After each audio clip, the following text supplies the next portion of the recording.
ask you to observe the meeting only and not speak or participate.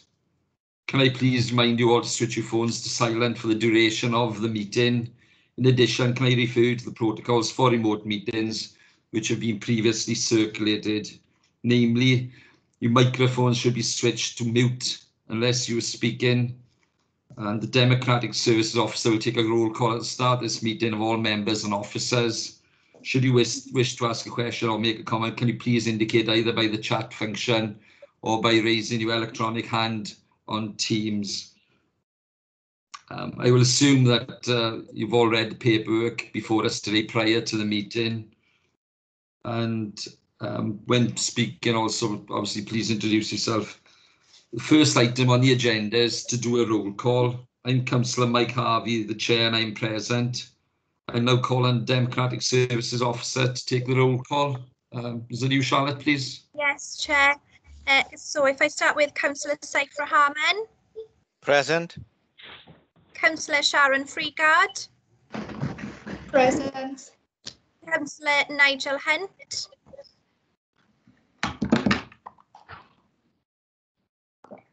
Councillor Nigel Hunt. No. Councillor Steve Hunt. I'm here. Councillor Simon Noyle has put his apologies in. Councillor Alan Llewellyn.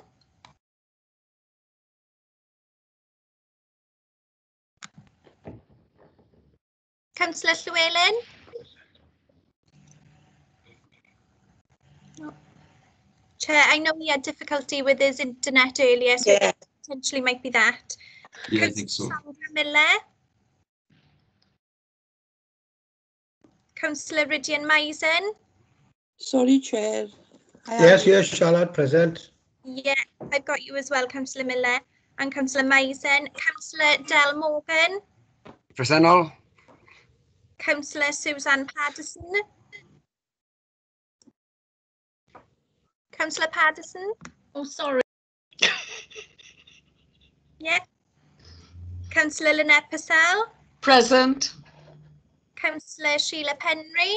Present. Councillor Sonia Reynolds. Present. Councillor Arwyn Wilcock. Present, Chair. Yeah.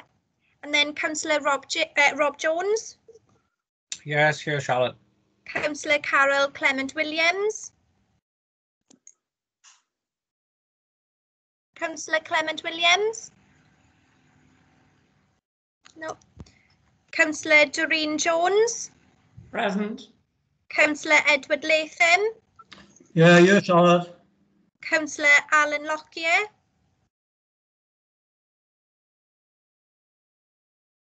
Councillor Lockyer. Councillor Peter Rees. Here, Charlotte. Councillor Peter Richards. Present, Charlotte. Councillor Annette Wingrave. Present. Councillor Leanne Jones. Present. Stephen Phillips. Present. Howell Jenkins. Present. Karen Jones. Present. Aled Evans. Present. Andrew Jarrett. Yes, I'm here, Charlotte. Nicola Pierce. Present. Craig Griffiths. Present. Hugh Jones. Karen Furlow. Present. Rhian Heaton. Present. Chloe Plowman. Present. Tammy Davis. Present. Annette Manchip. Jane Woodman-Ralph. Present. And I think that's everyone, Chair. If I've missed anyone, could you let me know now, please? Who was that? Sorry. Charlotte, seeing Alan Llewellyn said he's here now. Yeah. Sorry, I had problems logging back in. I'm here now. Yeah, Chair, that's everyone. Okay, thanks for that. Going to the Cabinet Scrutiny papers, item 1, declarations of interest. I think we may have one or two here. Chair. Sorry. Councillor Peter Richards. Thank you, Chair. I have a declaration on item 4 on the Cabinet papers. Do you want me to make it there or shall I make it here? I think Councillor Richards, if you make it in Cabinet, Craig, I think that's right, isn't it? If you could make it here, Councillor Richards, just in case it needs to be formally documented as part of Cabinet scrutiny, please. Okay, thank you. It's the item 4, council representation outside bodies, care and repair. I hold a peculiar interest. Okay, thanks for that. Chair, can I declare an interest? It's Councillor Rahman. Councillor Rahman. Yeah, I wish to declare a prejudicial interest on same item, item number 4, Cabinet report, council representation on outside bodies. I am one of the council appointee on the Neath Talbot BME Association, and I'm also currently serving as the secretary of the association, and my intention is to remain a member of the board on a personal capacity, so I can continue to provide my input and assist the organization in its work. So when the item does come up for discussion or voting, I wish to remain from both, Chair. Okay, thanks for that. Councillor Reynolds, you got your hand up, please. Yes, I'm declaring an interest on item 5, Titanium representation. I'm the appointee, one of the 2 appointees from the council on Titanium. Okay, thanks for that. Councillor Doreen Jones, please. Yeah, I'm on the BIM committee as well, so I'm not sure whether I need to declare an interest, but I'll declare one anyway to be on the safe side. Yes, it would be a personal interest, Councillor Jones. Right, okay, thank you. Chair, could I come in? Yeah, Councillor Penry. Yes, CBS, I got personal interest. Okay, thanks for that. Councillor Leanne Jones, please. I'm also on the BME committee. Okay, anybody else? Yeah, through you, Chair. I'm a individual member on CVS. I don't know whether that would count. I'm on as an independent member, not as a council representative.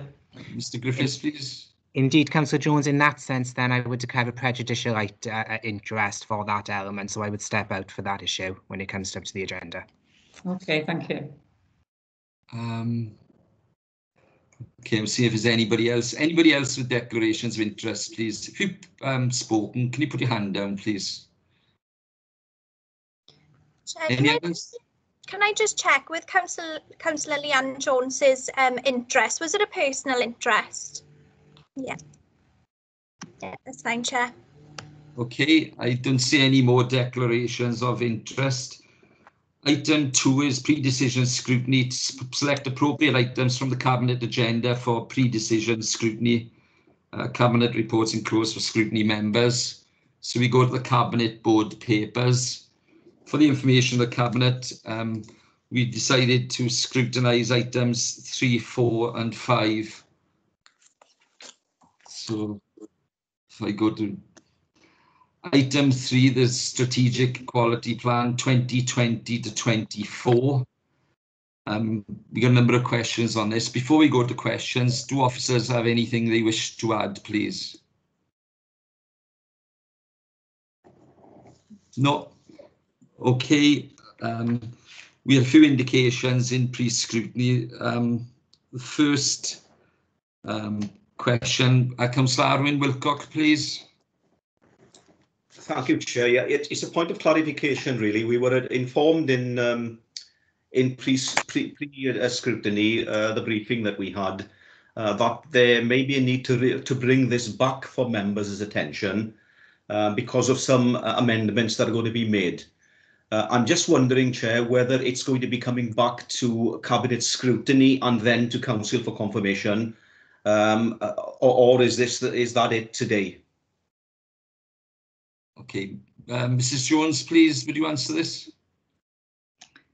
Chair, could I ask Karen Furlow to come in at this point, because I'm not aware of what amendments specifically Councillor Wilcock has been told we are looking to make. Okay, Mrs. Furlow, please. Thank you, Chair. Yes, Councillor Wilcock is coming. The strategic quality plan is being presented to you slightly different this year. It's essentially being presented to you in two parts. So today's is part one. So today's document contains the strategic equality objectives and all the other information we are required to include in a SEP to ensure that we meet the requirements of the equalities regs. It's here today as well because the Commission is keen that all strategic equality plans are in place by October. So then when we talk about the amendments, what we're talking about really is the work that we need to do on the actions that are going to underpin the delivery of the objectives in the document in front of you today. That work has already started. That includes discussions with within the BME Association and discussions with our staff. Some discussions are scheduled next week to talk to staff about their experiences living in Neath, Talbot. All that work then is going to form those actions that will indeed come back to you towards the end of the year. And then that will be the part two of the strategic equality plan, and then that will be published. I hope that clarifies it for you. Okay, Councillor Wilcock.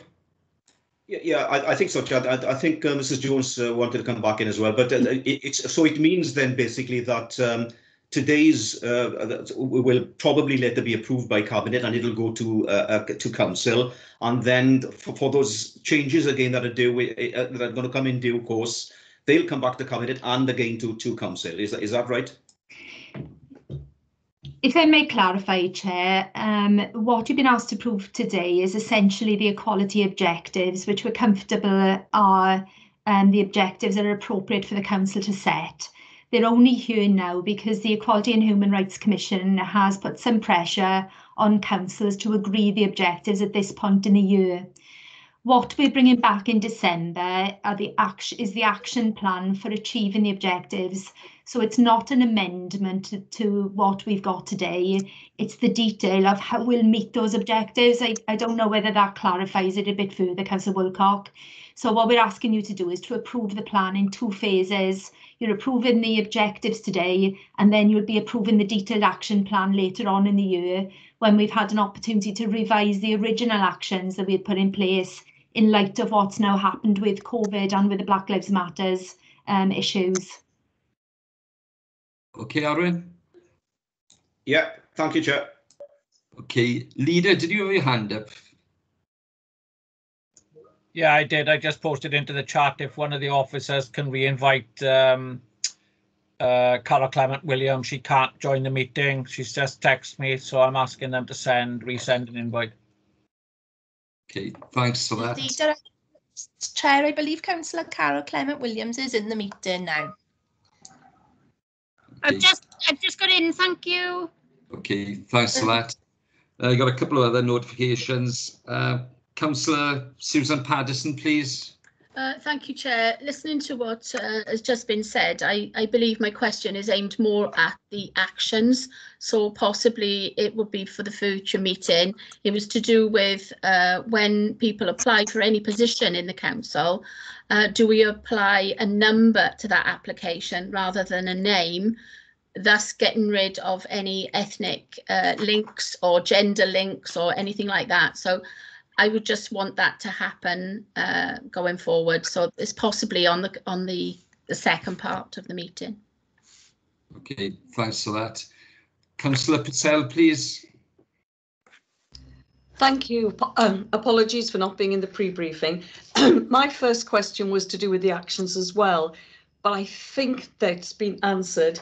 It says on page 5 about the actions falling short. So presumably that's what's been identified, and that's why things are being changed, and this will come back to us in the second part of this. So that's been answered. But I was intrigued by something on page 43 when I was looking at the comments that had been sent in as part of the consultation.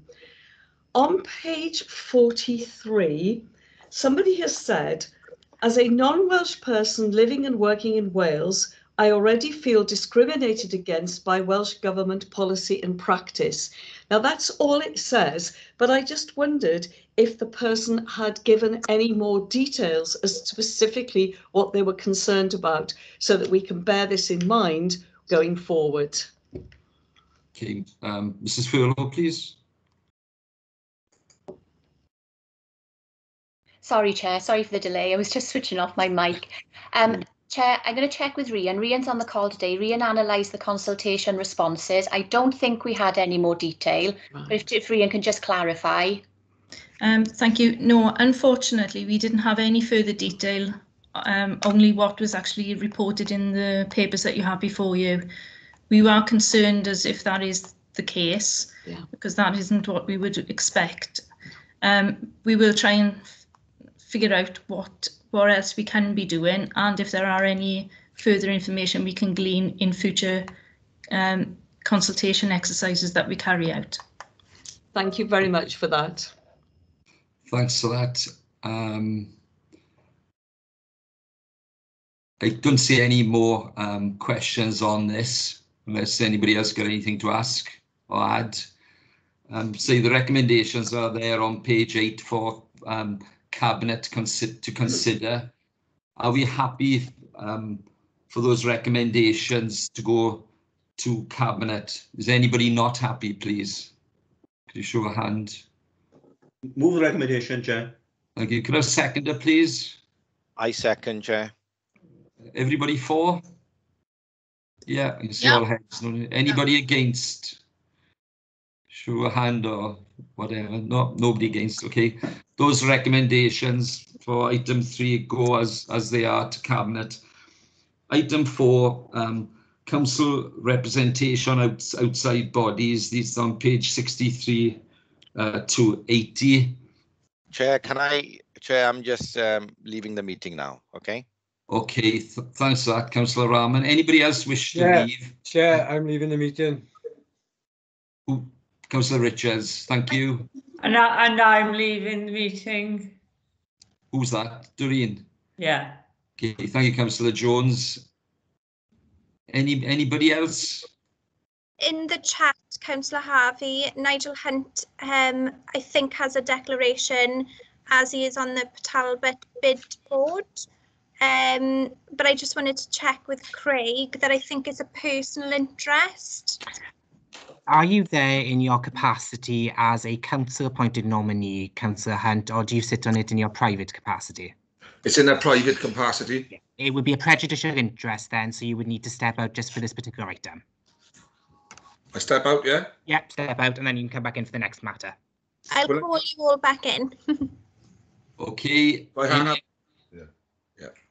Okay, thanks for that. Anybody else who needs to leave or take advice on this item? No. Okay. Item 4. First question. Unless officers have anything to add, we go straight to questions because we've had the papers. First question is from Councillor Sharon Freegard, please. Thank you, Chair.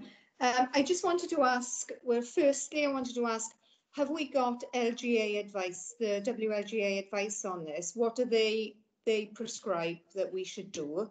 I could see that they make reference in their policy to town councils, but I couldn't find anything about the voluntary and the boards. So I was wondering about that. I was also wondering what other authorities did, so that we had that information to see what other people were doing, and also to say that I feel like we could be diluting our influence.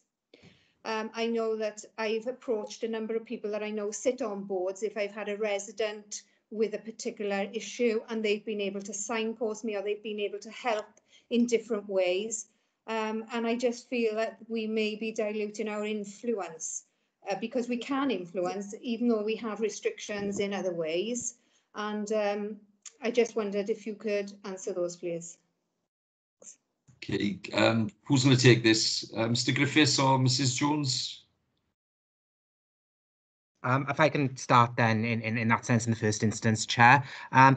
The guidance, there's no specific guidance, obviously, from the WLGA as far as we're aware on this sort of specific matter. It's left up to really individual authorities to make a determination as to what they would want their members ultimately to do or what role they anticipate members then having in their community. So there's a little bit more guidance out there, I agree, in respect of town councils and community councils, but very little for the county borough side of things. With regards then to other authorities, it's quite a mixed bag. You will have a number of authorities where their members don't sit on any boards in that sense. And then you have some authorities where they do, and they manage it via the conflict of interest element and the personal and prejudicial matters, as we saw earlier on today when the notice was being given. The issue from our perspective is to try and make sure, obviously, that as members, you have the ability then to be able to speak and vote and make representations on any matter within your role then as the County Borough Council, and you're not prejudiced in any way then from sitting then on some of these organisations where you have to act in their interest at the same time as well. So it's about managing that interest going forward, and ultimately then how we can control it with different mechanisms. So, for example, in a lot of these interests with some of the bodies that we list here, we have agreements in place where we do grant fund in certain circumstances, and we hold them to account then in that method, whereas they are under an obligation to report back to us on various occasions, to produce reports as to how they've utilised our grant funding, the work they do then in the community as part of it. So we do have mechanisms in place then. So not necessarily having a person sitting on the board, but at the same time then having that level of control, having that level of access to information, so that the role of the County Borough Councillor is not diluted, but can be reinforced in some way, whereby legally binding documents, contractual conditions, grant agreements. So we've got the right then to get the information for you as members to decide what is actually happening then within the communities. Thanks for that, Craig. So we have power as well as influence, which we would be relinquishing, because obviously the council can function even though a councillor may have to withdraw, so the council can still function. So I feel like that we have more advantages being able to be part of that group rather than not be part of that group.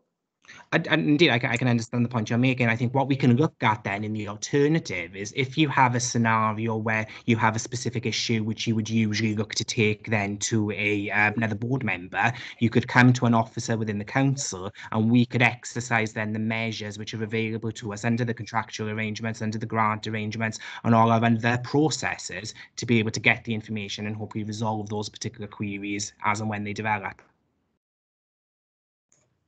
Okay, right, thanks for that. Leader, you got your hand up. Thank you, Chair.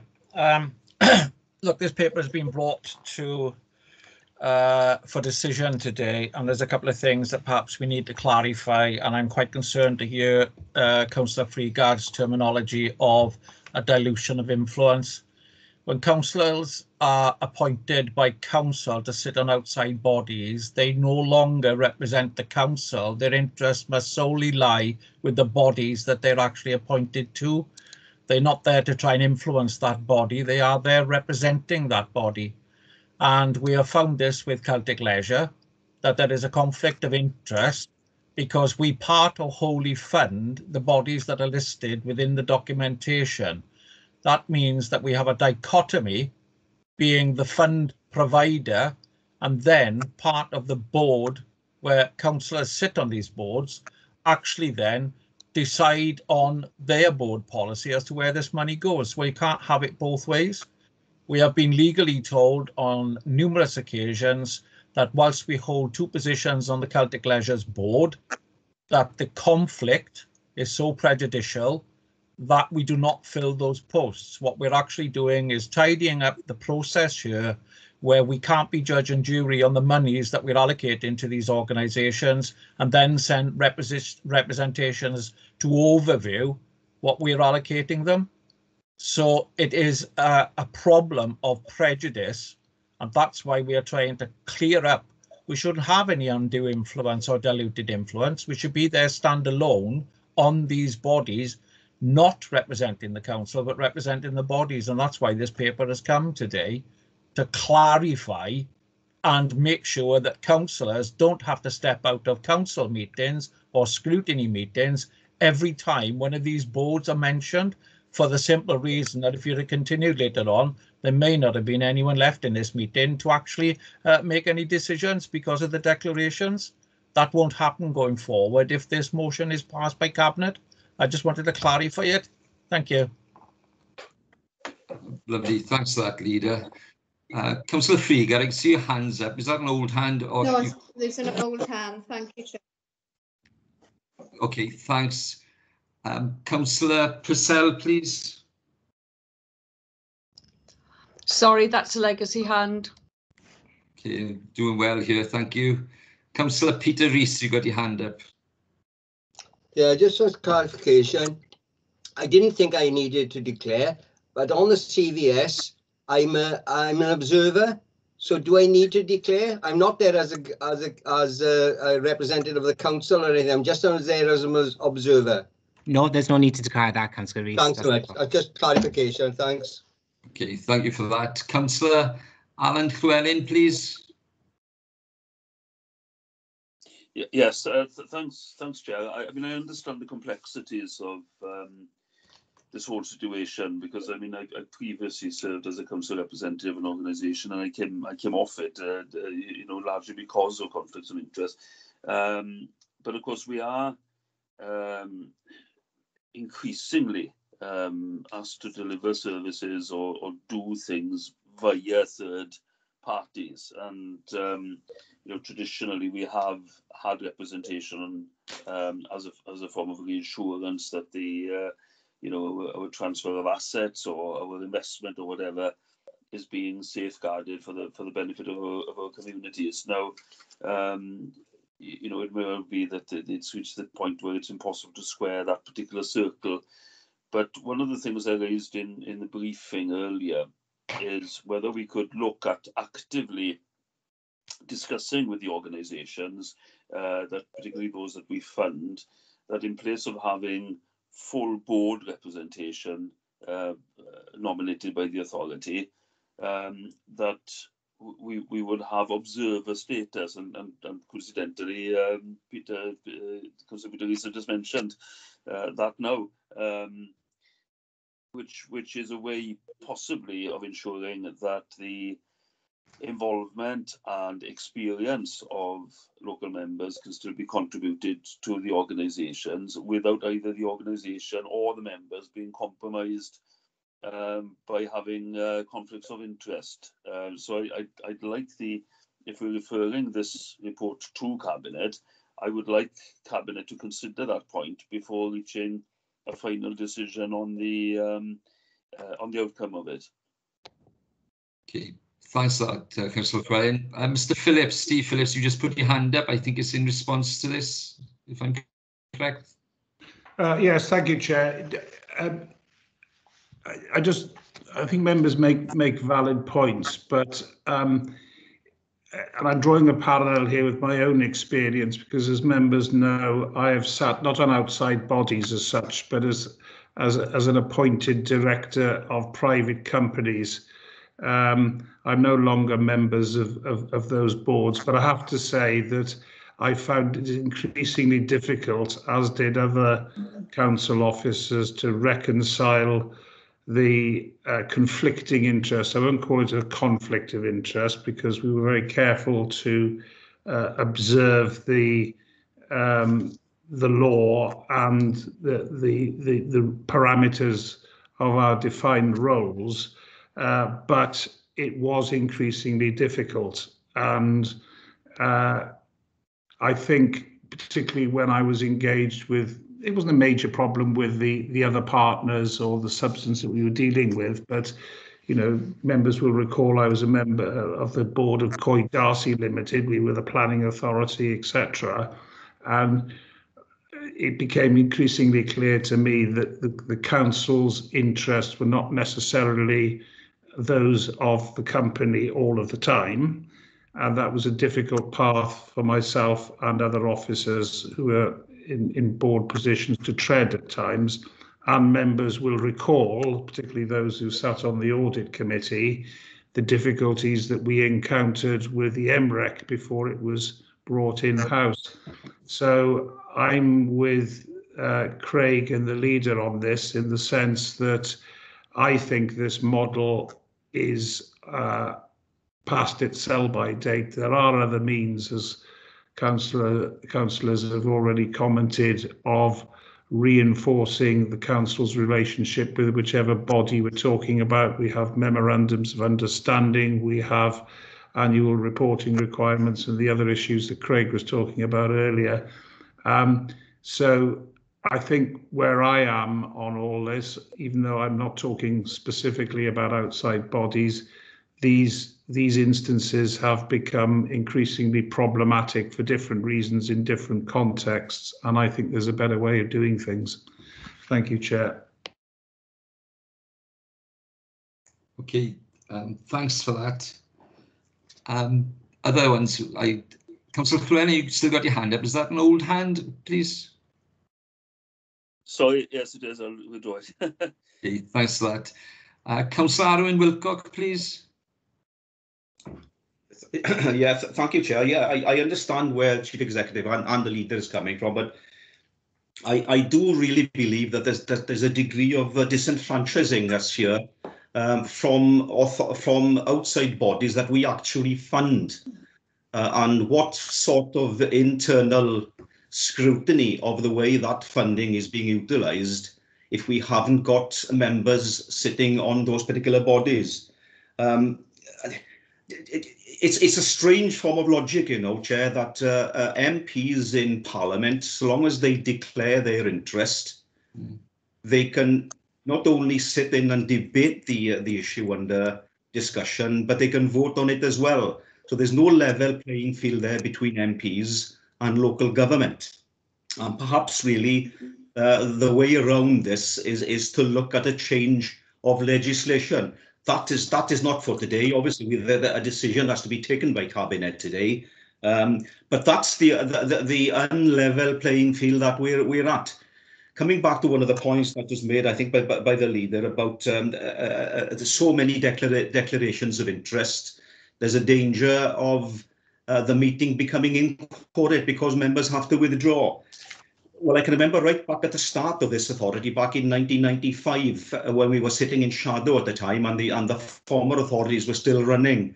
And I can remember very well colleagues from Neath saying that there were so many members of Neath RFC that if they all withdrew, showing an interest, there would be no quorum, and the meeting couldn't. So that was dealt with in Standards Committee. So I'm just looking, you know, whether there's a possibility, coming back to and touching on the point that Councillor Llewellyn made earlier, whether we can have non-voting observers on these bodies to ensure that we have an internal scrutiny of how our money is being spent.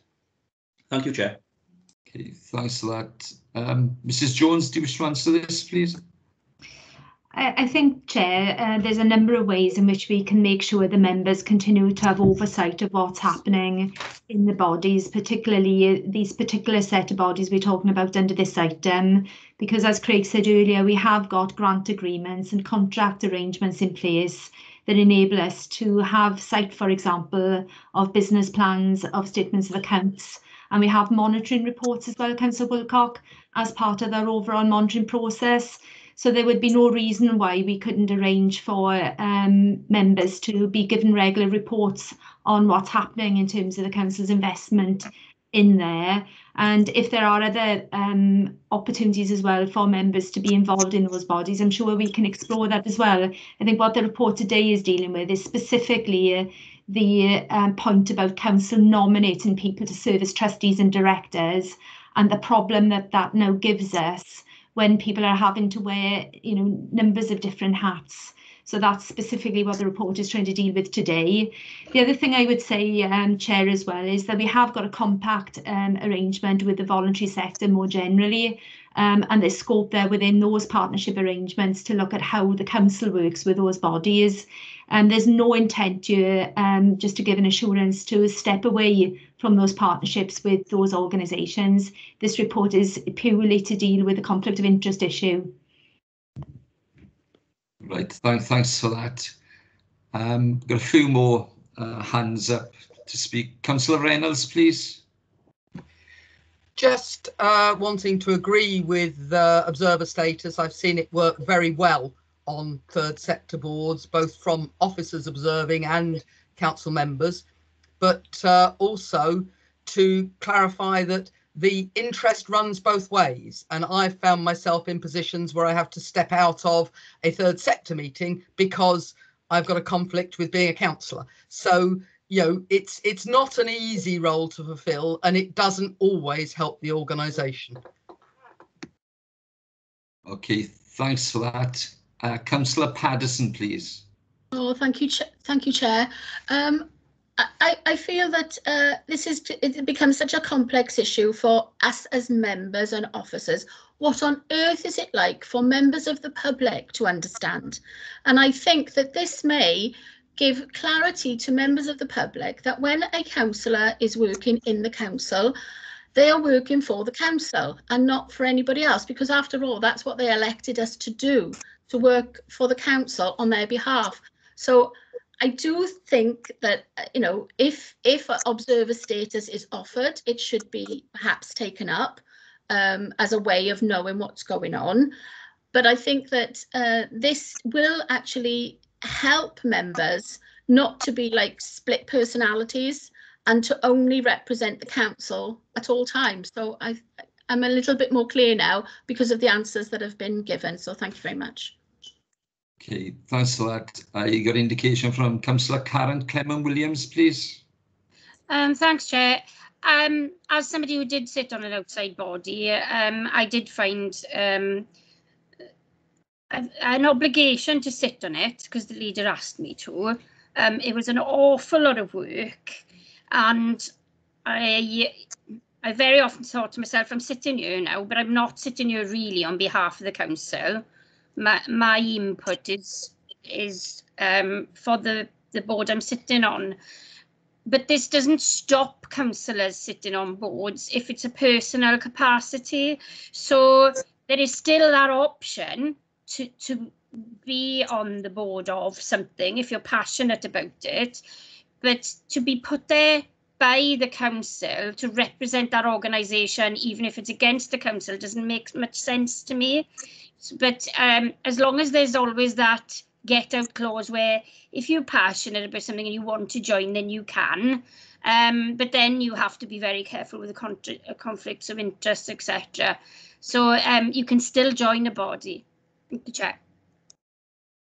Okay. Okay, thanks for that. Councillor Paddison, you've still got your hand up. Is that an old hand, please? Yeah, I'm just lowering it now. Thank you, Chair. Sorry. Okay. Councillor Del Morgan, please. Thank you, Chair. My question is relating to the actual wording of the recommendations on page 70. I take it what's been said previously has been explained. So we look at paragraph 32, the first of the two recommendations, and it's worded in a way which it's very generalised, that we as a council no longer nominate representatives to the boards of any organisation funded by us, unless, of course, there's some sort of statutory obligation, I take it. So that's fair enough. I understand that. The next then... Chair, point of order. It doesn't say any organisations. It says of organisations. Right. Well, just reading it out then. So, sorry, the recommendation is that Neath Talbot County Borough Council no longer nominates representatives to the boards of organisations funded by the council, and where participation in the boards of those organisations is voluntary. I was just referring, Leader, to the explanation given during pre-briefing that there were some organisations where we had to provide representatives. That's all I was making there. But my question is to do with number 33. Where the recommendation now goes specifically into the 5 organisations talked about in the report itself. So I was going to ask then, should there be any other organisations that come to light later on which fit into the same category? Do they by default become, do we operate in the same way for those then in the future without any reference to us? Or would those other organisations be reported back to Cabinet and to Cabinet scrutiny for us to know about? Thank you. Okay. I can see Leader's got his hand up. Mrs. Jones, do you want to answer that one first, please? Yes, Councillor Morgan, we went through the list of outside bodies where Council currently makes nominations, and all of the organisations that we currently fund, but where we nominate on a voluntary basis, are included in this report. So there are no others that you currently nominate people to sit on. So we would be talking about any new organisations that might be set up or new requests that come to the council, what you're agreeing today is a policy that we wouldn't be seeking to make those nominations.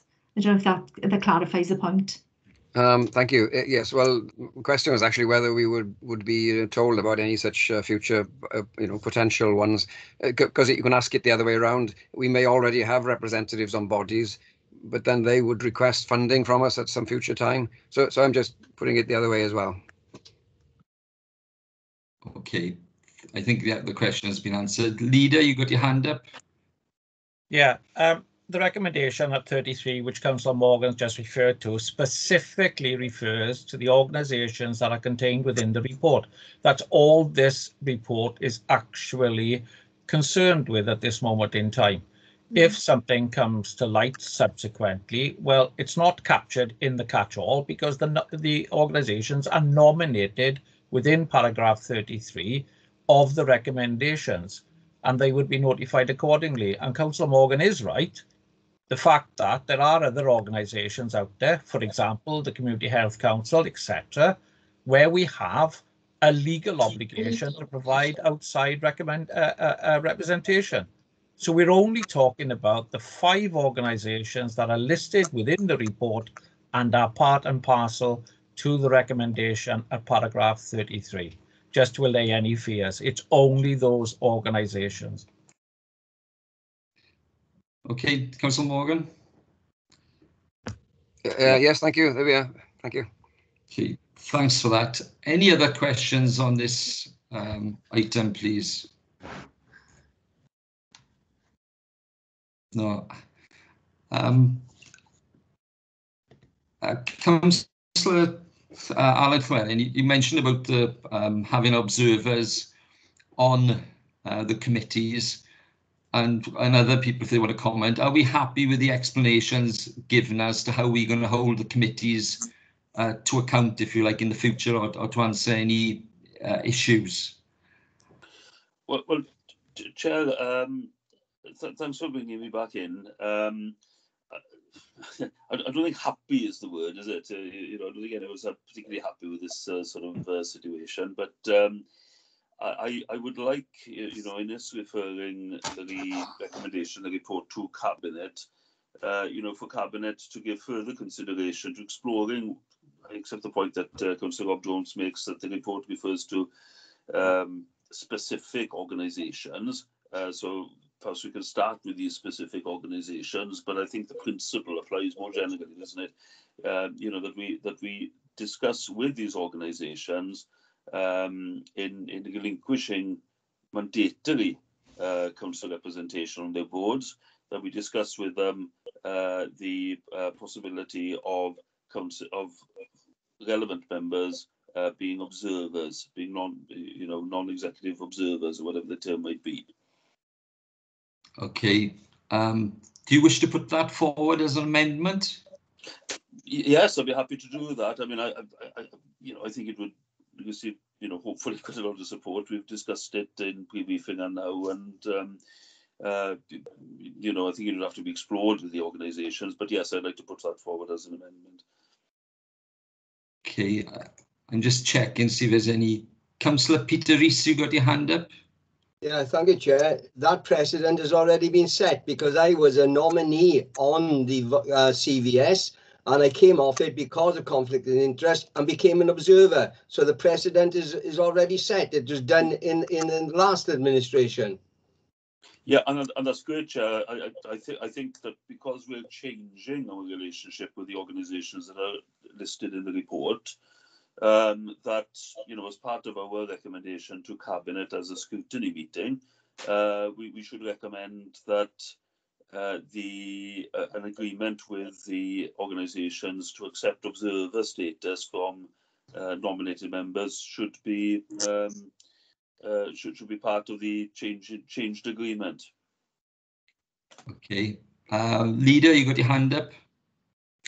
If I can ask before this recommendation is put to your scrutiny committee, Chair, if we are going to contemplate sending observers to these meetings that cannot vote, that won't be able to speak or contribute to any way to the way that those meetings, bearing in mind they're only there to observe a meeting, can someone explain to me what benefit we would have? Because they'd still have to declare an interest as an observer coming back to any meeting that contained items within the organisation itself that we would then end up discussing. I see it as a futile exercise for someone who can't vote speak to be an observer in an organisation where they'd have to declare an interest coming back. It just doesn't make sense to me. Well, can I ask, Chair, well, perhaps Councillor Peter Rees could advise us on this. I can't imagine Peter Rees is attending meetings without contributing. It would be in his nature. I would imagine that the role of observer that's undertaken is to be able to be part of discussions, but not be able to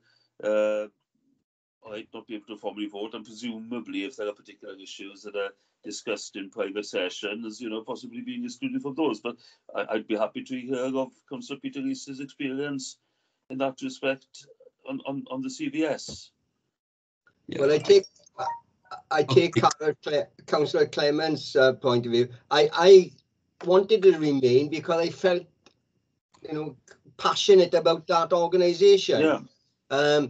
You're there as an observer. You can see what's going on, which way the meeting is going or whatever. If there is concerns, I can always come back. I can come back and speak privately to officers or to the leader or whatever if anything arises. That's the only input I have on that meeting. I observe to see which way the direction is going. Are they in fact complying with council agreements, if you like, then or whatever, or are they stepping outside that? And I can just observe. I don't make any comments, but I say what I have to say in those meetings. But that's my role on it. I just wanted to know exactly which way it was going and keep an eye on how things were going.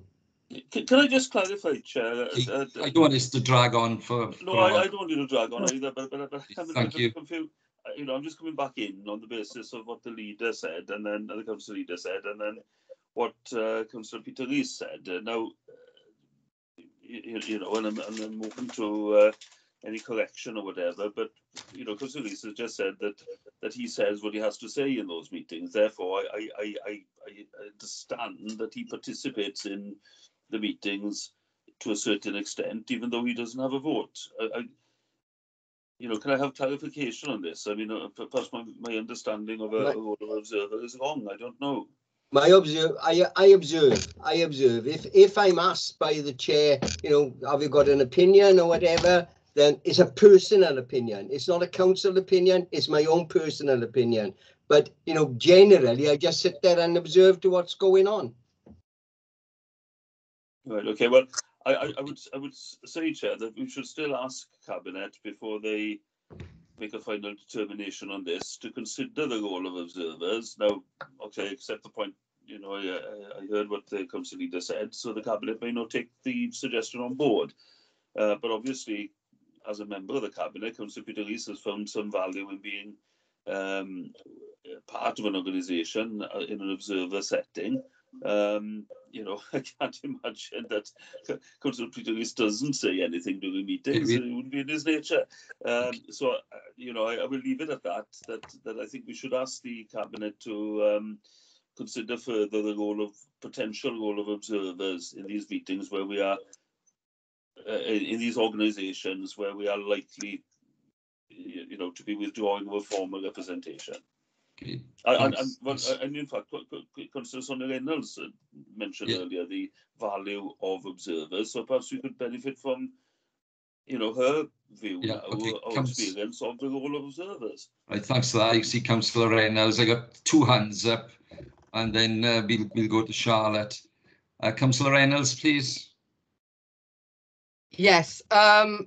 In law, as I understand it, and Craig can probably tell us more, but my understanding, and I've taken this because of involvement with boards, is an individual who's permitted to attend and participate in meetings of the Board of Directors, to receive all information provided to members of the board, including minutes of board meetings, but who's not permitted formally to vote on matters submitted for vote.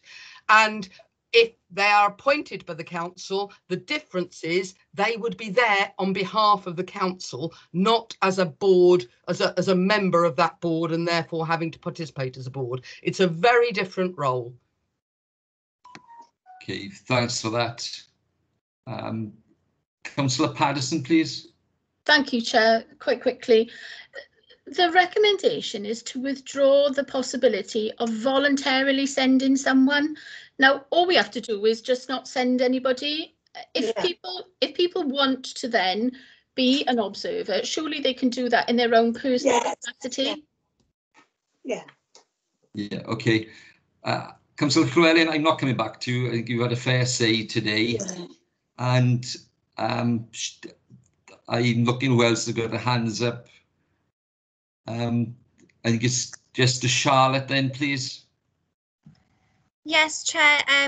Just to come in on that, I know Councillor Llewellyn obviously made the point about wanting to potentially put an amendment forward, and I just thought it would be best, Chair, if you take that amendment first and take that to a vote.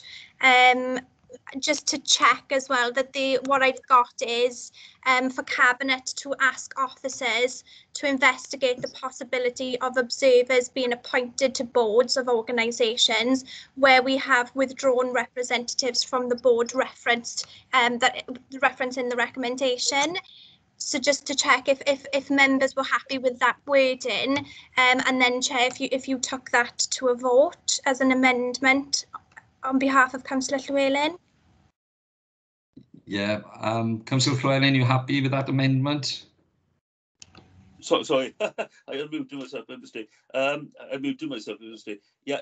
No, I'm happy. I know you didn't want to bring me back into the discussion, Chair, and that's fair enough. But I think the point that Sonia made, is quite sort of, reflects the fact that there is a value to the role of observer, and I'm happy with the wording that Charlotte has formulated, and I'd like to put that forward as an amendment.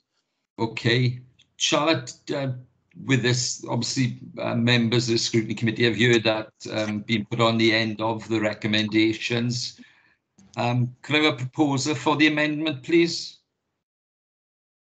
Yes, happy to propose, Chair. Could I have a seconder, please? I'll second that. Okay, thanks, Councillor Purcell. Charlotte, are you going to take a vote on this, please? Do you want me to do a roll call, Chair, to have a vote? Yeah. Yes, I think so. Yeah. So Councillor Harvey, if you could just say for or against or abstain. Against.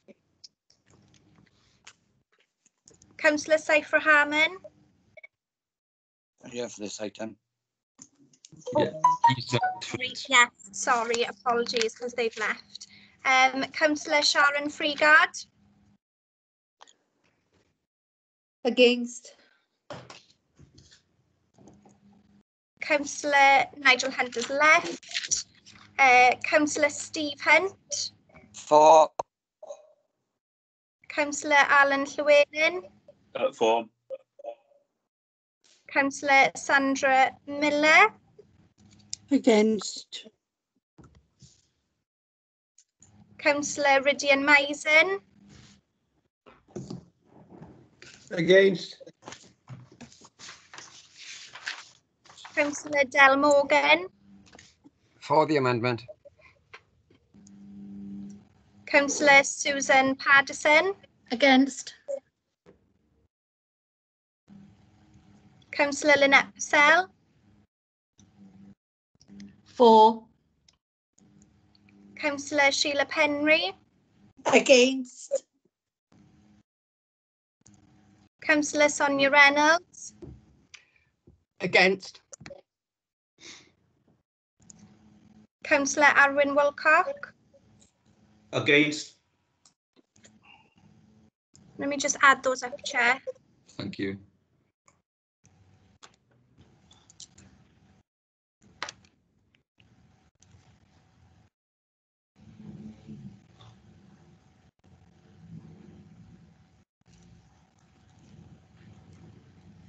Chair, I had 8 against and 4 for the recommendation, so that amendment has fallen.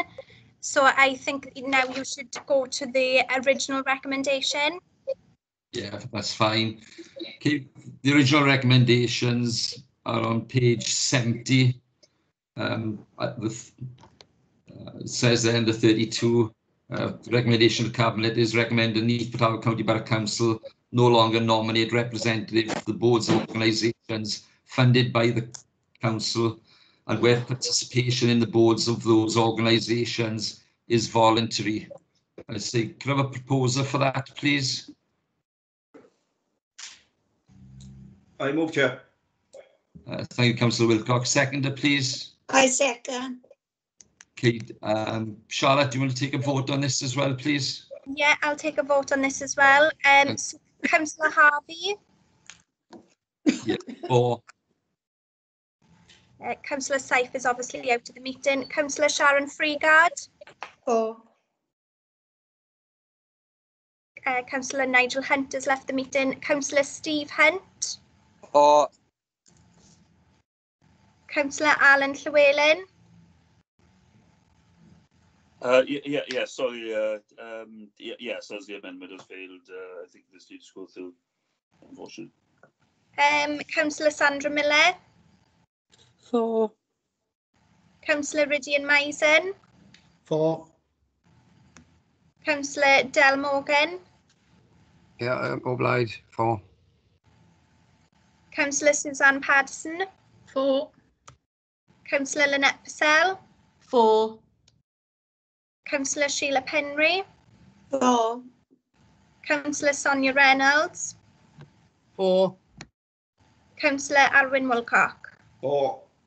There we are, Chair. That's unanimous, so that one's gone through to Cabinet. Okay, and then finish it formally for point 33 under recommendation at Neath Talbot Council for Voluntary Services, Neath Talbot Care and Repair, Neath Business Improvement District, Talbot Business Improvement District, and the Neath Talbot Black and Ethnic Minority Community Association, and notify that, subject to recommendation 1 being agreed, that the current council appointees wish to resign from these organisations, and from the date of such resignation, Neath Talbot County Borough Council no longer propose to appoint elected member representatives to these organisations. Charlotte, to take a vote on this, please. On the second part, yes, Chair. Yeah. Councillor Harvey. Yeah, 4. Councillor Sharon Freegard. 4. Councillor Steve Hunt. 4. Councillor Alan Llewellyn. Yes, 4. Councillor Sandra Miller. 4. Councillor Rydian Maisen. 4. Councillor Del Morgan. 4. Obliged. Councillor Suzanne Patterson. 4. Councillor Lynette Purcell. 4. Councillor Sheila Penry. 4. Councillor Sonia Reynolds. 4. Councillor Alwyn Wilcock. 4. Chair, that's unanimous, and that recommendation's gone through to Cabinet. Okay, thanks for that. Perhaps if the ones who've left the meeting could come back in for the next agenda item. I don't know how we get them back in. Chair, I will call them back in now. Bear with me, just. Okay, thank you.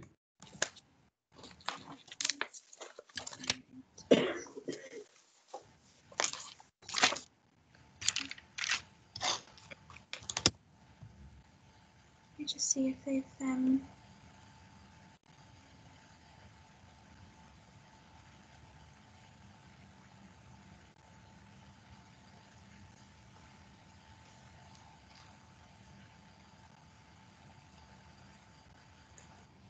Chair, I'm just calling the Vice Chair at the moment. Okay.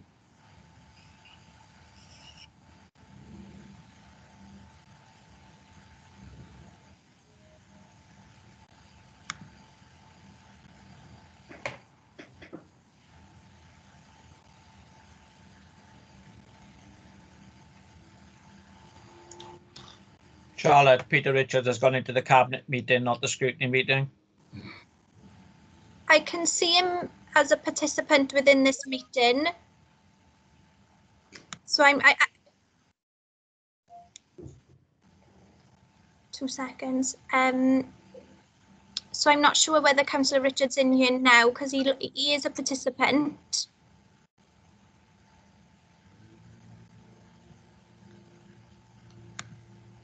Councillor Richards should be within the meeting now, Charlotte. Thank you, Tam. I'm here. Yeah. And I think Saif still shown as being outside the meeting. Yeah, I am trying to call him in, Chair.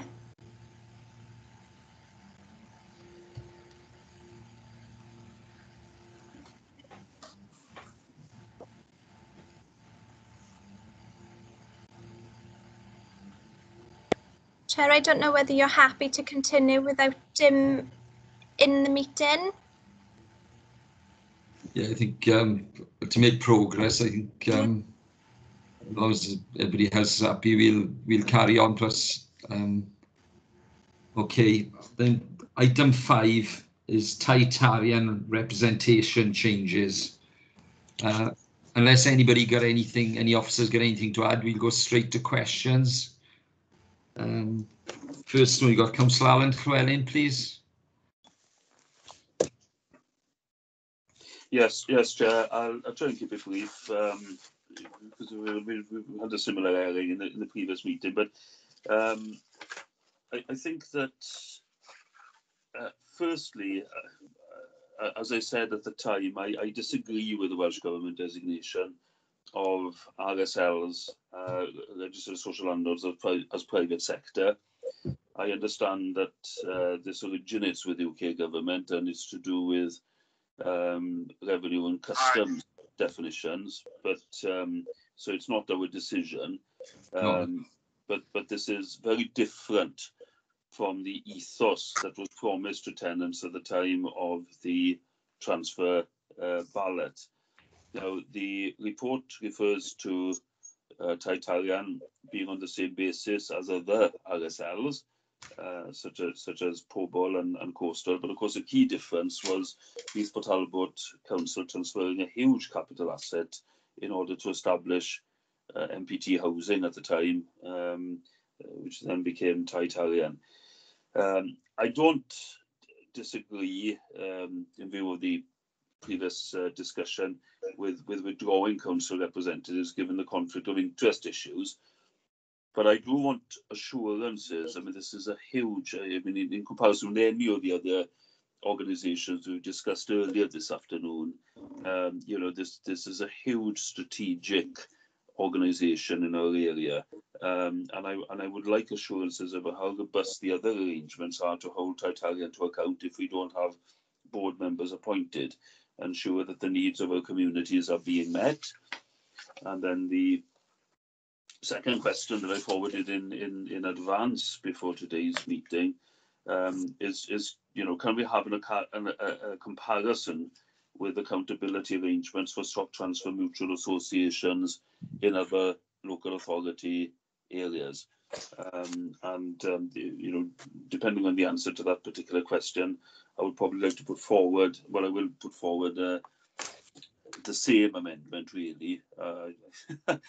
I would guess what the outcome would be, but the same amendment that I think it's valuable for us to maintain a presence in the Titarian board meetings, and therefore I would, subject to the discussion we're going to have now, I would intend to propose that we should still try to maintain observer status there. But anyway, I'll leave the questions for the moment and ask for responses from the relevant officers. Thank you. Okay, Mrs. Jones, do you want to answer that? One other thing, I just had a text off Councillor Rahman, he's back in the meeting, so that's good. Karen, please. Yeah, I think, Chair, it might be useful for Craig to outline the other legal provisions that we've got to address some of the assurances that Councillor Llewellyn is seeking this afternoon. We have got a transfer agreement with Titarian, which is legally binding. And Craig is better able than me to go into the complexities of it. But there is always an opportunity for you to invite Titarian to scrutiny committees, as an example.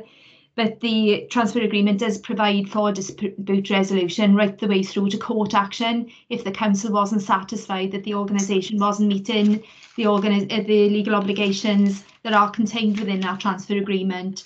So I would suggest, Chair, that maybe we invite Craig just to run through very briefly what those legal provisions are, and then maybe give members another opportunity really to comment on the proposal. Okay, Mr. Griffiths, please. Okay, thank you, Chair. Thank you, Karen. One of the differences, obviously, with our relationship with Titarian is that at the time of the housing stock transfer in 2011, we put together a very detailed and very long agreement in respect of all the various obligations that Titarian would have had to comply with at the time of the housing stock transfer. So that agreement is obviously still valid. It still continues going forward as well. And there are a number of obligations effectively within that agreement that commits Titarian to facilitating certain actions back to the council. We've referenced some of them in the main body of the report. So that's in paragraph 29, where we talk about how they have to engage with the council in respect of various strategies. There's a lot of communication that goes back and forth then between officers in order to try and address matters, and a lot of those areas issued there. They are contractual obligations then that Titarian would have to comply with. Similarly, there are contractual obligations then that the council has to comply with at the same time. And what we have then as part of the agreement is the framework and the mechanisms in place then to work together to meet those sort of common goals associated with it. If either party doesn't comply or does something that damages the relationship or acts in breach of those, then there are processes in place under the contract where we can refer it to what's called dispute resolution.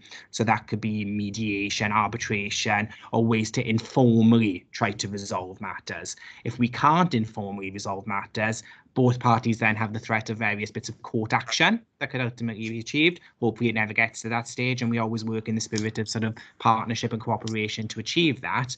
But there are various mechanisms in place to hold people to account of the terms of the transfer agreement that was then entered into in 2011. Okay, thanks for that, Craig. Councillor Susan Patterson, please. Thank you, Chair. Can you hear me? Yeah, okay. I just wanted to say that these representatives that we've had have had a tremendously difficult job, because members bring queries to them, they go to meetings, and it has been explained by current and former members that they practically impotent to affect any board decision at all, and are sometimes regarded as a bit of a inconvenience. I think if we do this and we are returning the power to the officers only to investigate problems and help us sort them out, it would be easier for the public to understand that we are dealing with council matters and not Titarian matters. So I'm in favour of this recommendation only on the basis that it will just actually make it crystal clear to everybody that the whole idea of transferring over, lots of people still think that members are responsible for Titarian. They do not understand that it's not that like that anymore. And I think this is the last little bit that needs to be done in order to make it clear to the public that Titarian are Titarian and NPT Council are separate. So thank you. Okay, thanks for that. Councillor Llewellyn, sorry, you wish to come back? You muted, I think. Sorry, yeah. Yeah, thanks very much, first of all, for Craig's explanation. I mean, I have to say that some of the measures, potentially be found, talking about legal action and so on, yes, they're all there, they're in the back pocket if needed, but they would be far more extreme than having dialogues and discussions and so on, and being part of, being in the room. Now, the point that Suzanne makes, I think, is fair, and I think that those that have served as our directors on Titarian have been in an invidious position. And as I said at the outset of this discussion, I'm not actually saying that we, should die in a ditch for retaining our formal director presence there. but the point about what Susanna said also illustrates that in a way it's a breach of promise, isn't it, to those people that voted for transferring the stock, because they were told that there would be council representatives, that their interests would be served, and so on, and now that is no longer going to be the case. So, you know, I mean, we can't square the circle, I understand that, but I think people are, you know, basically going to feel quite let down by this, and you know, that's why I will, you know, propose, if we realistically can't maintain full director presence, or we don't no longer feel that serves the purpose it was intended to. You know, Craig referred to the legally binding agreement. Well, that was part of the legally binding agreement, and we're ditching part of it. But you know, I do feel that we should still maintain observer status. I think that we should still be present in the room with them, as well as all the other mechanisms that have been referred to this afternoon. Thanks. Okay, Mr. Griffiths, do you wish to respond, and then I'll call the leader in. No, just the point to clarify an issue for Councillor Llewellyn in that sense. The provision within the actual transfer agreement is that the council may nominate members should it again wish to do so. So there is no compulsion at this stage under the agreement for that, just to clarify that particular query. Okay, thanks. Leader, you want to come in? Yeah, Craig's just stole part of my thunder. It wasn't a legal requirement. It was more or less a suggested role that we could undertake. But I foresee that with the reduction of our representation on that board going from 4 to 2, because legislation was introduced by Welsh Government that required that reduction. And remember, Titarian came to us and pointed out that they wanted that reduction invoked. I can't see it long before, in fact, the legislation will change again and we will have no legal representation anyway. And I am fully aware of the problems that our representatives have had in dealing with this organisation. And I will be open to this meeting and tell you now, and I know that he can't defend himself because there's no need to, but Councillor Steffan ap Dafydd, who was keen and eager to actually become a member of the Titarian representation of council going forward, actually approached me before his sudden demise and asked to be removed from the Titarian board because there was such a conflict of interest between his role as a councillor and a member of the Titarian board. Now, you'll have to take my word for that unless he's spoken to you previously, but I can't see how we can square the circle in relation to what happened in 2011, but we can certainly go part way towards it squaring the circle in 2020. Thank you, Chair. Okay, thank you, Leader. Councillor Paddison, is that an old hand, please?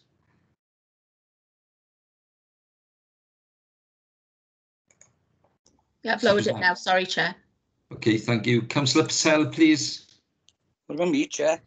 Thank you. Yeah, I called in as well, Councillor. Sorry, Hunt. is it, who is it? I'm a bit confused, can't hear. Purcell first, then Councillor Hunt, please. Sorry. So is it me now? Yes? Yes, Good. please. Right, okay. I'm looking on page 86 and I'm thinking in my role as the chair of Social Care, Health and Wellbeing, which only in recent times has taken housing within its portfolio that we scrutinise. I think my real concern is the fact that housing, our housing, and we all know that the residents regard them still as council houses, even though it is years and years since they were council houses, they still have that idea. I'm just concerned about any further distancing that might come about by not having the representatives, but I totally hear where Craig is coming from the legal point of view. There was just one question I wanted to ask, because, as I say, housing hasn't been within my committee until fairly recently. In 28, it says, sorry, bullet point 28 on page 86, it says, the transfer agreement no longer stipulates that Titarian Limited must attend, but an invite could be extended.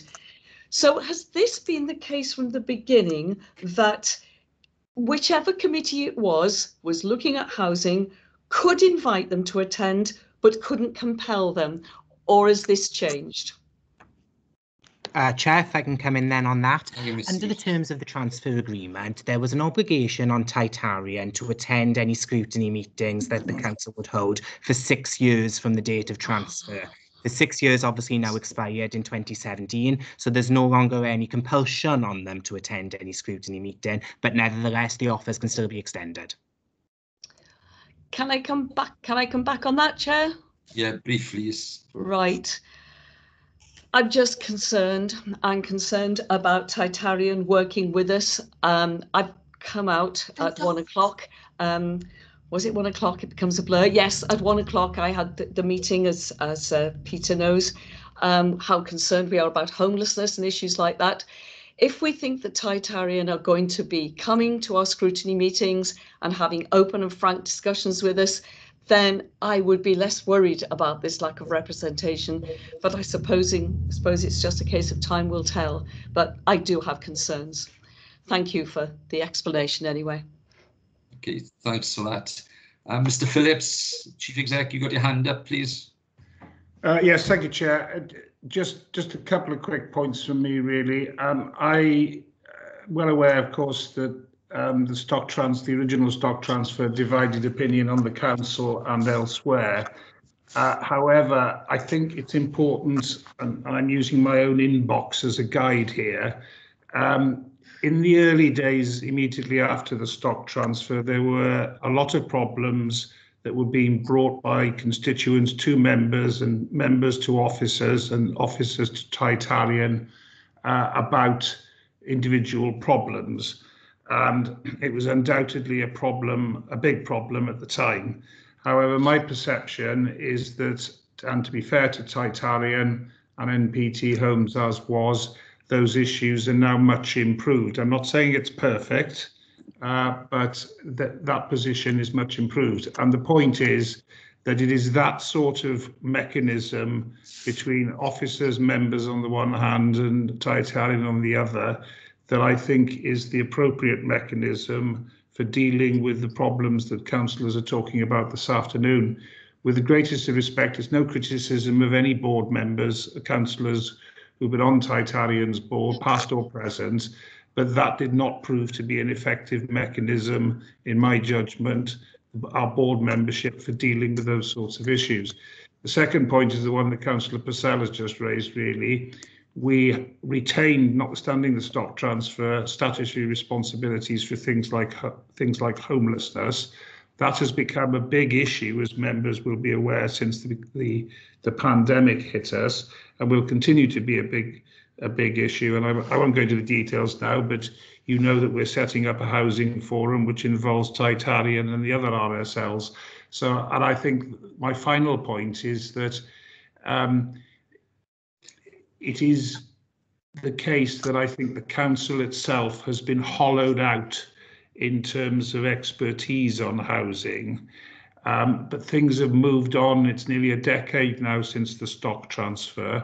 I think we need to reinstate some of that capacity, not to compete with Titarian or the other RSLs, but we're going to have some big challenges going forward as a consequence of the pandemic. But also, as you discussed in other forums, the fact that we are lagging behind our targets along with most other councils in Wales in the context of the LDP review. So what I'm saying to you really is that I do take the points that are being made, but I think in the final analysis there are different mechanisms for representing the interests of your constituents to Titarian and other RSLs. And I think we have to change the way that we approach the housing sector generally, because the world is changing around us as a consequence of this pandemic and other factors. Thank you, Chair. Okay, thanks for that, Chief Executive. Okay, I'll come back to Alan Llewellyn first, briefly, Alan, then Councillor Hunt and Councillor Paddison. So, Councillor Alan Llewellyn, briefly, please. Yeah, yes, I come back on video. The bandwidth is still causing problems here, but yeah, thanks, Chair. I mean, actually, I think this has been a genuinely interesting discussion, because beyond the technicalities of the original report, you know, it's raised a whole swathe of interesting issues. And the reason I asked to come back in originally was just to ask, because I wasn't sure if I picked up on it in an earlier reply, but I'd asked a question about how do we have comparisons with any other authorities as to how they maintain accountability with their stock transfer mutuals, because there's a number of different areas, you know, you've got Rhondda, you've got Ceredigion, Gwynedd, whatever, that have done the same. Have we compared good practice? But then, since I indicated that I'd like to ask the question, of course, we had the question, which I think is very good, from Lynette, and you know, the reply being that beyond the 6-year period, for instance, there is no obligation on Titalian to attend our scrutiny meetings.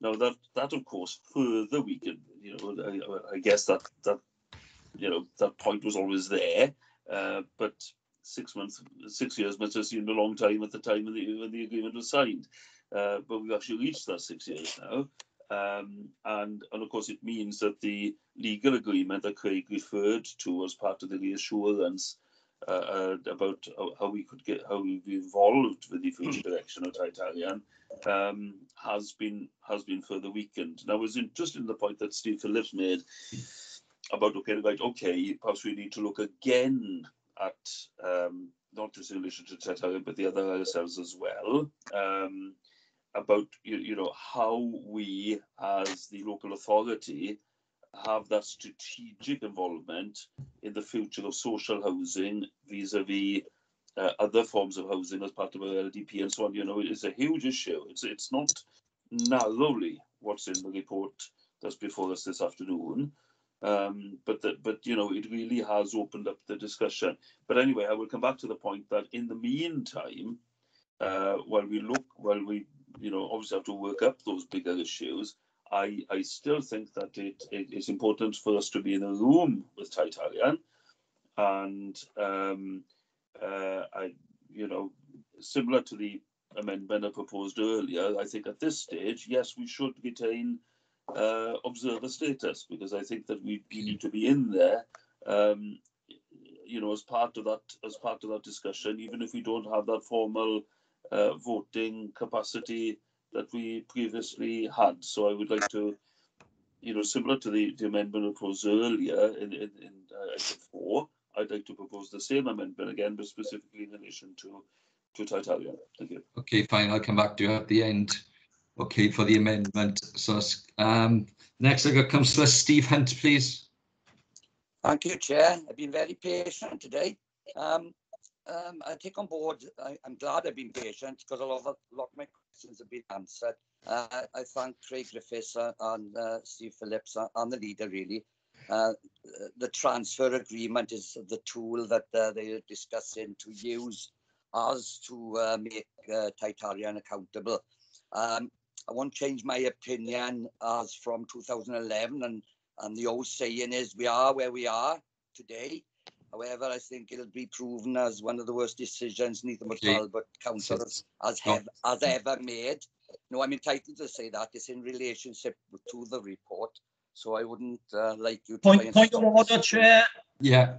No, that's not a point of order. It was a ballot. It was a ballot amongst the tenants. Titalian made the decision. Okay, Councillor Hunt. But you're not part of this meeting. Okay, Councillor Hunt, you did have a point. That decision was a ballot of the housing. Yeah, and I've voiced my opinion. It wasn't a council decision. And there's nothing wrong with voicing my opinion, Chair. Right, but so can you get the question? Excuse me. Yeah. I'm chairing this meeting. Can you get the question, please? Okay. Well, I'm sure Alex Llewellyn has probably had about an hour, and I haven't even started. And you're trying to stop. Councillor Llewellyn made points and is going to put forward an amendment, not statements. And the fact, you know, as I've explained, it was a ballot. So can you get your question, please?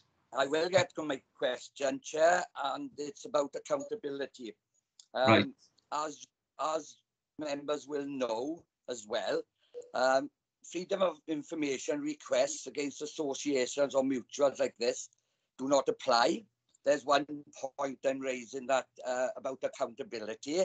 To take off members from the board, I understand the logic and the reasoning in the report, However, and Craig or somebody can correct me, it was 6, then 4, now down to 2, and now no accountability as in the board. So I'm concerned that what we are talking about here today, I have no issues with the report if we still got that level of accountability. So that's why I mentioned regarding that. I just wanted to take it a little bit further as well, if I may, Chair. For instance, I think the Chief mentioned about community. We as local members are the ones that deal with the tenants of Titarian, and it's us they come to for their support. Now, recently, I had a house that had 7 people in a fire there in a Titarian property, and the investigation is ongoing, but it could be proven that Titarian was responsible for this fire, and I'm concerned that there was 5 young children in this house, and they could have lost their lives. So I'm talking about accountability at a different level. How do we, as members, with this report today, diluting it once more, how do we have assurances that what the Cabinet discussed is that it will be a stronger accountability to this local authority as members and those tenants of Titarian that we represent? Because, Chair, at the end of the day, they're our constituents. They come to us for support and help. And if we are not able to do it in the way that they see fit, as the Chief sort of alluded to, then I would be really upset and hurt that we are not doing our job to the best of our ability. So I would like those questions answered, if I may. And there was one other point I wanted to make, and trying to find it on my notes. If I could come back perhaps after the response, I'll see if I can find it then. But basically, it is, as you mentioned, it's regarding the accountability. They haven't been the best of the landlords that we have to work with, and I'm sure all members of council would know that. But that's up for them. That's up to them. But that's my experience anyway. Thank you. Okay, Mr. Griffiths, please. From a few different perspectives there, Councillor Hunt, obviously, if you have a specific issue, then as a local member, you are entitled to raise that with Titarian as behalf of your constituents, and you can have any dialogue if your constituent gives you the authority to do that with Titarian. So representations in that sense can continue to be made. Alternatively, then, if you have any difficulty where you're not getting any joy then, or you're having continued issues, you can raise them to officers to the council, and we can look to see then whether we can deal with them via any mechanisms under the transfer agreement or as part of any dialogue then between officers as well. So you can use your power as the local member, as with your constituents, to see what information you can try and gather for them, to make any representations on their behalf that you would need to. And if you still don't have any joy, then in that sense, you can speak to officers and we can see what mechanisms we may be able to assist you with then in that regard. Okay, Councillor Hunt. There's one thing before you go any further. Councillor Purcell has asked if you could lower your camera. She's having difficulty in hearing you, so if she could see your face perhaps as well. Isn't it? Yeah, I thought it was. No, there we are, fine. Okay, do you want to come back? Sorry. Yeah, no, only briefly, Craig, I thank you for that. It's important that we have the tools available to us, but it's becoming increasingly more difficult, and I just needed a process of where to go.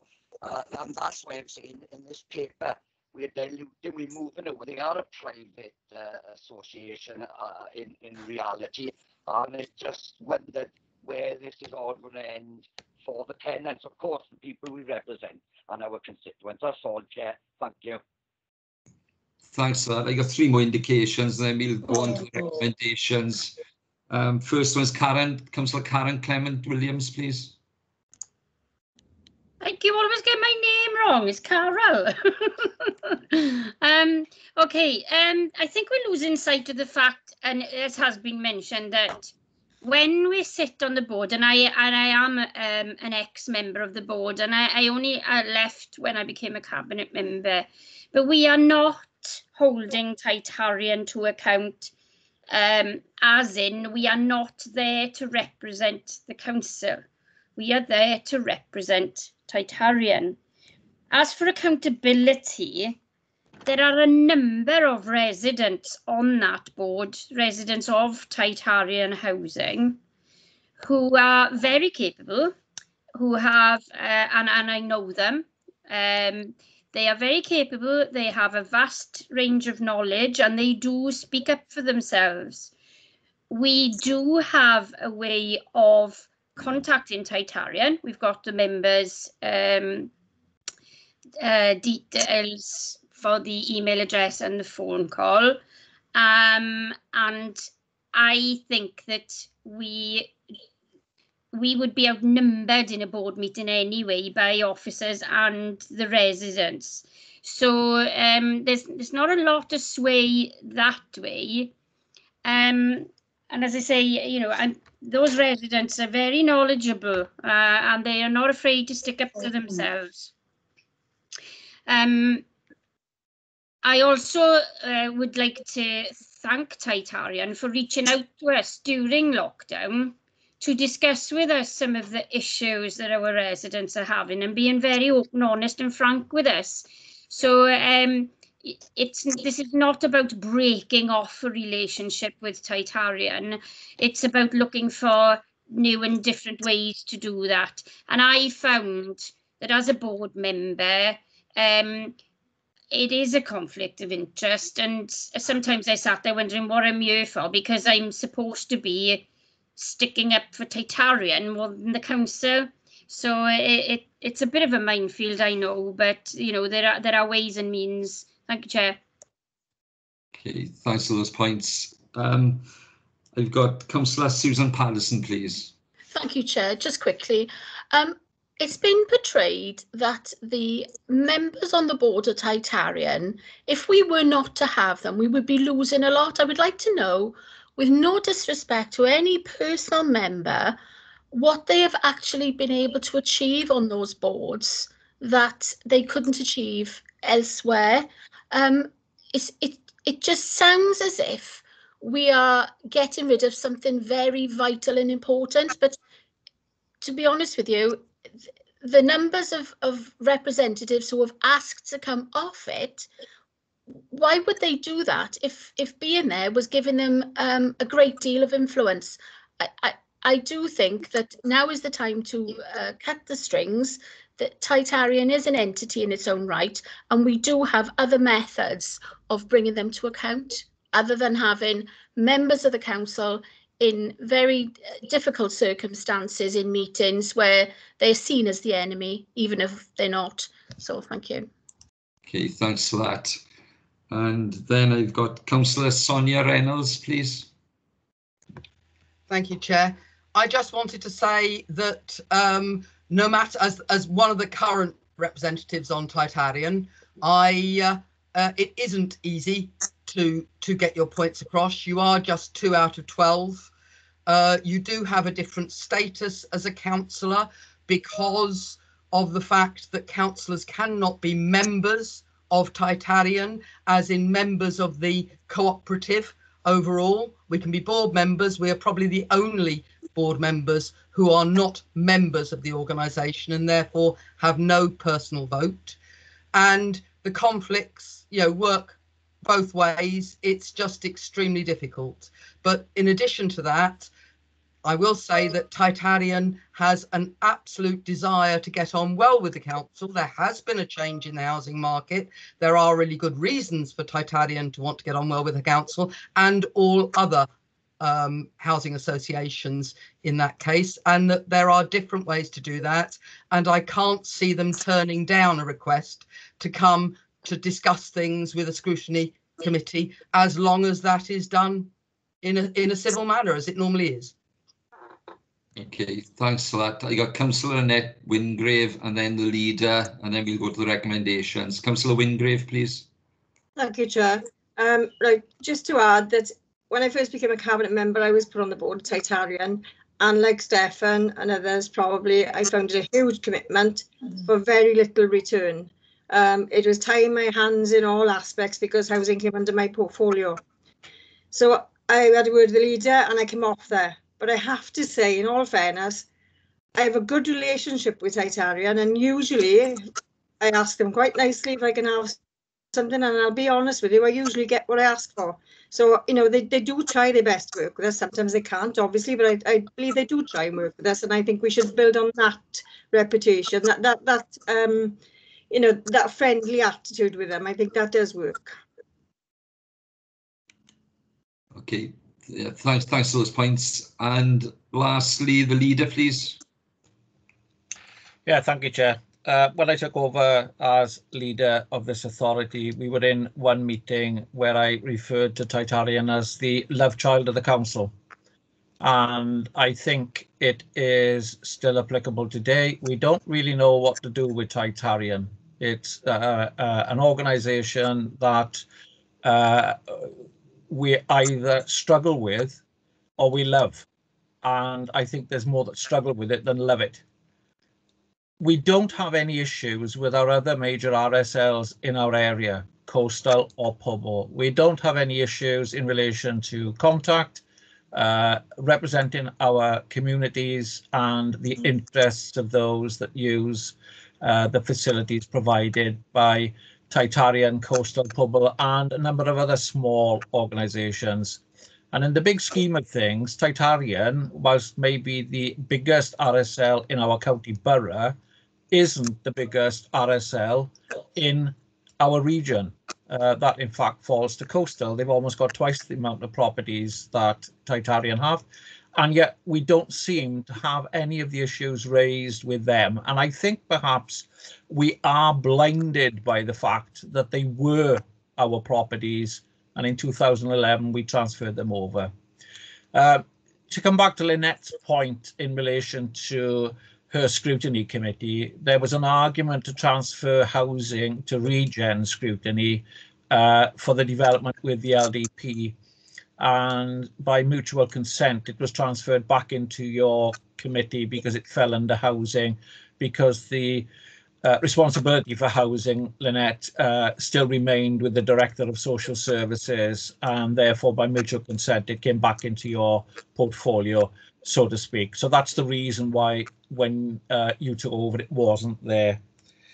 But we're arguing about accountability calling Titarian to scrutiny. Well, that expired 3 years ago. It expired in 2017, 6 years after the original agreement in 2011.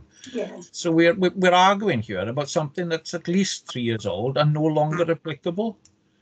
But you've heard from previous representatives and the current representative of how difficult you are when you are a member there. So what's the point of still being on that board? Because you don't represent the council on that board. It's been clearly indicated by Sonia, Councillor Reynolds, who is the current single member on that board, and by previous boards. I do not understand why we're having such a debate here, because this will give us an opportunity to have clear, linear lines in dealing with Titarian as we do with all other RSLs in our area. It won't diminish the way that we respond to our community and to our constituents that have issues, and we will continue to represent them in exactly the same way, because even currently we are not in a position to influence Titarian's direction of travel, but we do need to work with all our RSLs to promote further affordable housing in the area. We are not builders ourselves, so we have to encourage those to actually deliver it on our behalf. So I just wanted to sum up there, Chair. Thank you. Okay, thank you, Leader, and I concur with your statement. I also have an excellent relationship. I've never had issues with them. Mr. Griffiths, you want to come in with a point, please? You muted. Thank you, Chair. Just one particular point. It's just been pointed out to me by Councillor Wilcock, which is quite correct, that in the recommendation of paragraph 41, there does need to be a slight revision in the sense that it's just one member appointment. Obviously, since Councillor Steffan ap David's passing, we've only had one representative who's been sitting on the board. So at this stage, it will be one member resigning and us not making any more further representative nominations at that point. So I can just raise that to members now, please. Okay, thanks for that. So we go to the recommendations. Councillor Llewellyn, you indicated earlier you wish to put an amendment.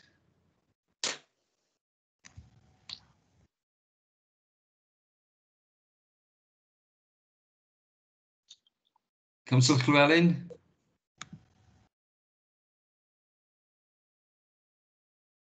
Chair, I'm just checking if he's still there because I know he was having difficulties with his signal.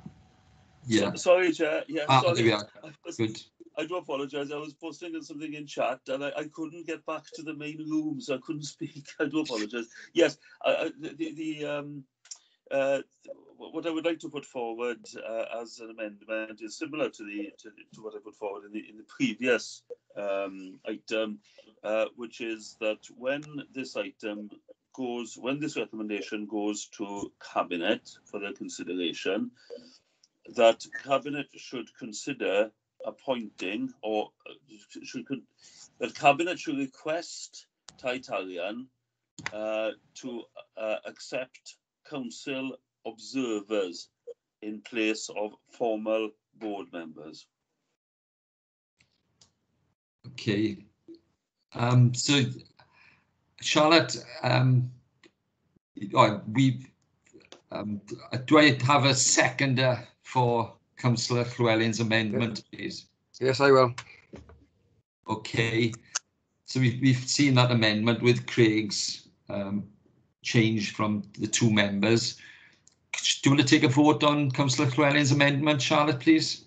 Yes, Chair. So with Councillor Llewellyn's amendment, if I start with you, Councillor Harvey, if I can just have 4 against or abstain. So Councillor Mike Harvey. Yeah, against, please. Councillor Saifra Harman. Against. Councillor Sharon Freegard. Against. Councillor Nigel Hunt. For. Councillor Steve Hunt. For. Councillor Alan Llewellyn. For. Councillor Sandra Miller. Against. Councillor Rydian Maisen. Erbyn, against. Councillor Del Morgan. Obliged, for. Councillor Suzanne Paterson. Against. Councillor Lynette Purcell. For. Councillor Sheila Penry. Against. Councillor Sonia Reynolds. Against. Councillor Arwyn Wilcock. Against. Chair, let me just add those up. Okay, thank you.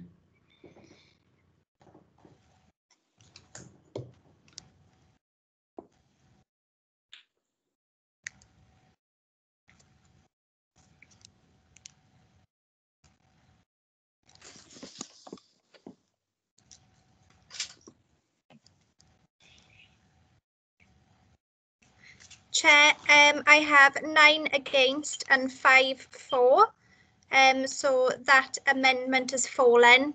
So Chair, I don't know if you want to go to the original recommendation, but with the amendment that Craig included of having it as 1 member and not 2.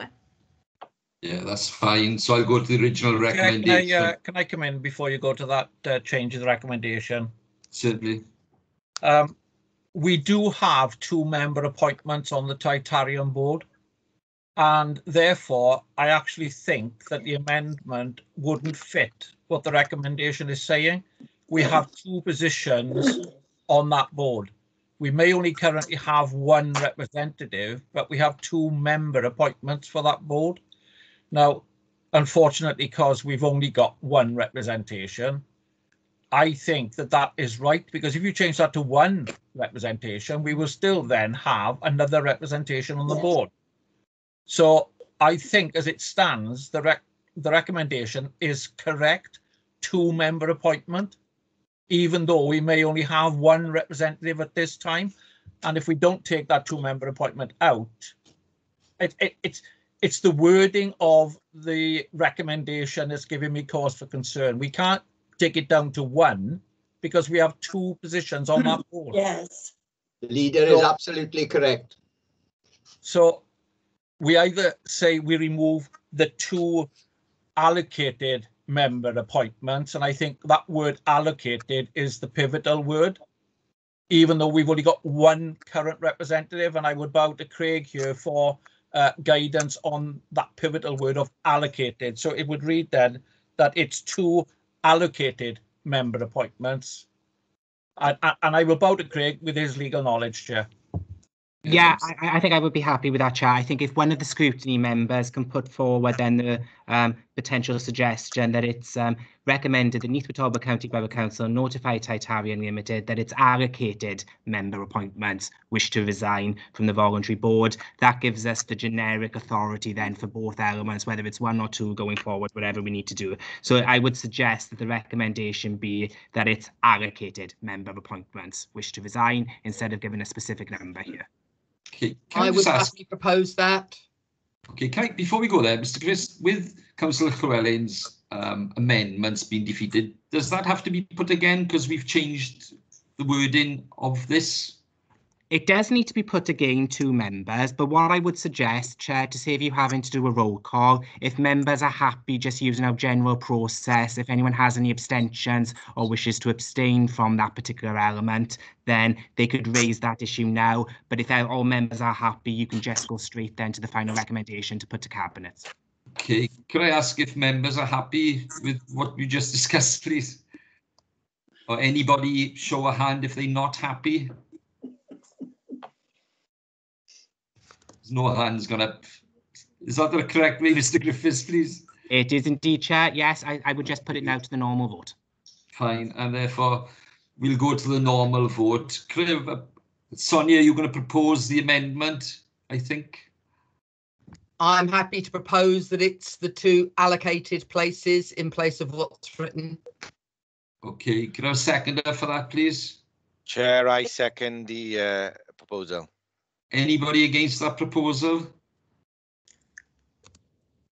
No, so the proposal is a recommendation to read as recommended Neath Talbot County Borough Council notify Titarian Limited that is 2 allocated member appointments wish to resign from the voluntary board, and from the date of such resignation, Neath Talbot County Borough Council no longer propose to appoint elected member representatives to the voluntary board of Titarian Limited.